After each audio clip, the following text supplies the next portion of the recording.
আসসালামু আলাইকুম। কৃষি এগ্রো নার্সারির পক্ষ থেকে স্বাগতম। পটল চাষ বিষয়ে কিছু আলোচনা করব। আমি মোহাম্মদ আমিরুল ইসলাম, জেলা নাটোর, থানা বারাইগ্রাম, গ্রাম তালসো, কুন্ডুপাড়া।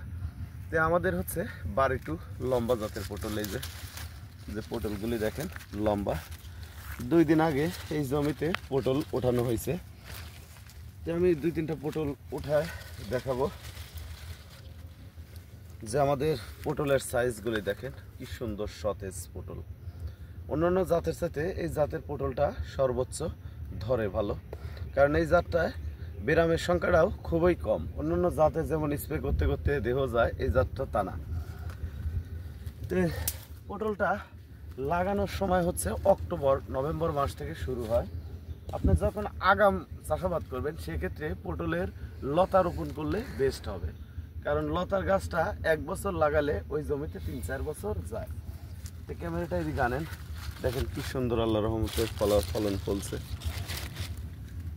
আমরা যে লাগিয়েছি এই যে মাচাটা দেখতে পাচ্ছেন, যে মাচাটা, এই মাচাটা 4 হাত মাচা, আর চলাচলের জন্য আমরা 1.5 হাত জায়গা রেখে দিয়েছি।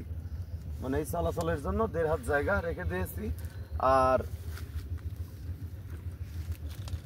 লাগানো আছে লাইনে, লতা রোপণ করা ছিল এই জমিতে। লাইনে 1 হাত পর পর 2টা করে লতা লাগানো আছে, আর এক লাইন থেকে আরেক লাইন 5.5 হাত, অর্থাৎ 4 হাত মাচা। পটলের ক্ষেত্রে কি ওষুধ ব্যবহার করবেন? পটলের ক্ষেত্রে ছত্রাক জনিত যদি রোগ থাকে জমিতে, দেখা যাচ্ছে যে একটা জালি আমি উঠায় দেখাই, আমার জমিতে এরকম ছত্রাক নাই।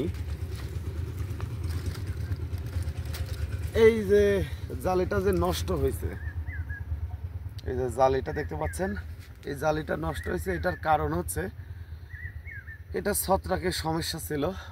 অ্যামিস্টার টপ যদি ব্যবহার করা যায় সেক্ষেত্রে ছত্রাকের কাজটা খুবই ভালো হয়। ভিউয়ার্স, অ্যামিস্টার টপটা দিবেন। আর সাদামাছি দমনের জন্য দিবেন হচ্ছে তাবিজ, অর্থাৎ ফেরোমন ফাঁদ বয়ামের ভিতরে দিতে পারলে সর্বোচ্চ ভালো হয়। আলমারা পোকাটা তাড়াতাড়ি মরে যায়, অথবা ওই ইয়ের ভিতরে যায়, বয়ামের ভিতরে যায়, পরে মরে যায়। ভিউয়ার্স, এই যে বয়ামটা দিছি আর ভিতরে যে তাবিজটা, আমরা তাবিজ বলি ফেরোমন ফাঁদ, যেটা এটা হচ্ছে, এটা দিলে আলমারা পোকাটা এর ভিতরে পড়ে জমে গেছে। দেখেন পর্যাপ্ত পরিমাণ ভিতরে পোকা পড়ে জমে গেছে। এটা দিবেন, তাহলে ভালো একটা উপকৃত হবেন পোকা মারার ক্ষেত্রে। ভিউয়ার্স, আমরা বাংলাদেশের প্রতিটি জেলায় কার্তিক মাস থেকে শীতকালীন সময় পর্যন্ত পটলের চারা সেল দিয়ে থাকি। ওই টাইমে, অর্থাৎ অক্টোবর-নভেম্বর থেকে জানুয়ারি-ফেব্রুয়ারি মাস পর্যন্ত পটলের চারা সারা বাংলাদেশে সেল দিয়ে থাকি। আপনারা চারা সংরক্ষণ করতে চাইলে স্ক্রিনে দেওয়া নাম্বারে যোগাযোগ করবেন।